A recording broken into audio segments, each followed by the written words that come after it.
interesting.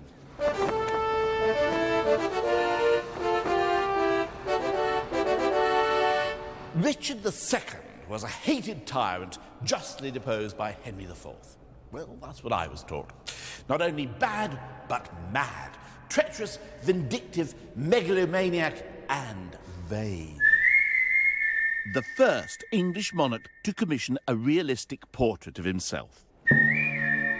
A contemporary poet described Richard as wicked, greedy, poisonous, infatuated, false, cunning, two-faced, juvenile, oh, and offensive to one and all. Not much change out of 6 months there.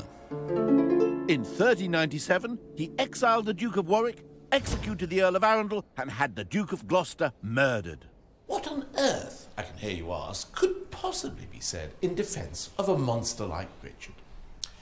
Well, quite a lot, actually. Richard was just a boy of 10 when he was crowned in Westminster Abbey. When he was still only 14, he faced an extraordinary test. His barons had levied punitive taxes on the labouring classes to pay for the wars in France, and the people rose up in arms.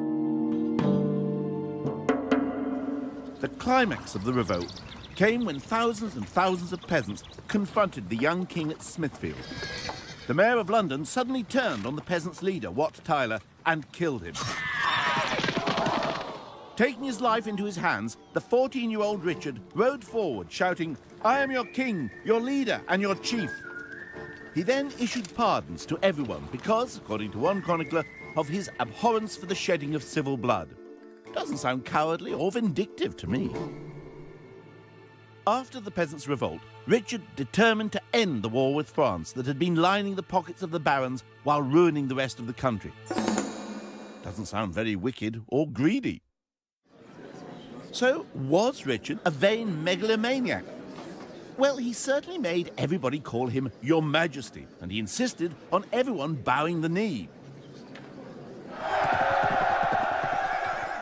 And he was always staging lavish displays in which he was the focal point.